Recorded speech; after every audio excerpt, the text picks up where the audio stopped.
Si vous connaissez ces symboles, alors vous savez de quoi on va parler aujourd'hui. Pour les autres, aujourd'hui, on parle d'amour.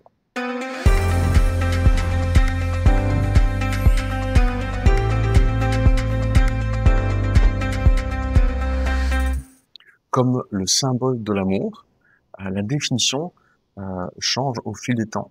D'ailleurs, ce que nos jeunes appellent amour, il y a fort à penser que nos grands-parents auraient appelé ça plutôt désir ou passion.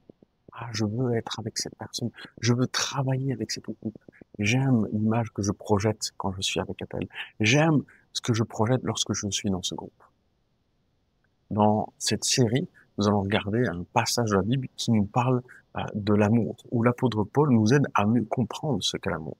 Et ce classique que nous lisons souvent dans les mariages et dans ce genre d'occasion, nous allons regarder et comprendre qu'il ne nous parle pas simplement de l'amour romantique, l'amour dans le couple, mais qui nous parle de l'amour d'une façon plus large, l'amour dans l'Église.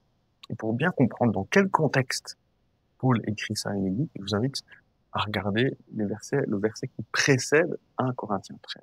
Lisons ensemble. Aspirez aux dons les meilleurs. Je vais encore vous montrer la voie par excellence, le chemin par excellence, le meilleur des chemins. L'apôtre Paul écrit ça à une église qui passe par une période de crise, une église où les frères et sœurs se tapent, se donnent des coups de coude quelque part pour être reconnus. Il y en a un qui dit « Ah, moi je parle en langue, et je parle plus en langue que les autres. » Un autre va dire « Moi j'ai le don d'enseigner. » Un autre va dire « Oui, mais moi j'ai le don de guérir, la capacité de soigner. » Quelqu'un d'autre va parler de son don pour l'organisation. Et enfin, un autre va dire « Oui, mais moi je fais partie de l'école de pensée d'Apollos, pas de Paul. » À travers tout ça, on voit une église où des frères et des sœurs, où des gens se battent pour être reconnus, pour pouvoir mettre en avant leurs capacités, leurs dons.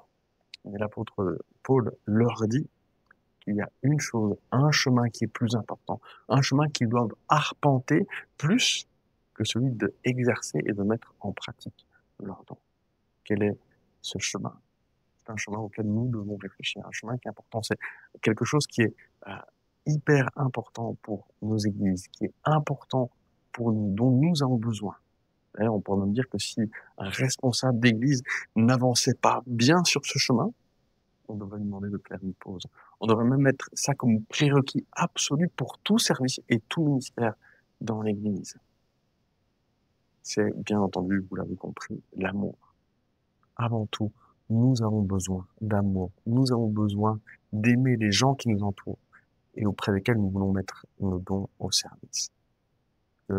Aimer l'Église, aimer la communauté, ce n'est pas simplement aimer faire partie de ce groupe, c'est pas simplement trouver ça agréable.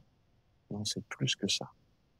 C'est être prêt à accompagner, à soutenir, à servir ceux qui marchent à nos côtés. Et quelque part, si nous manquons d'amour, facilement, nous allons finir par râler, par rouspéter. Facilement, nous allons finir par les bousculer. Avant tout, nous avons besoin d'aimer ceux qui nous entourent. Nous avons besoin d'aimer Dieu. La semaine prochaine, nous verrons de quelle façon l'apôtre Paul nous guide sur ce chemin qui est le plus important.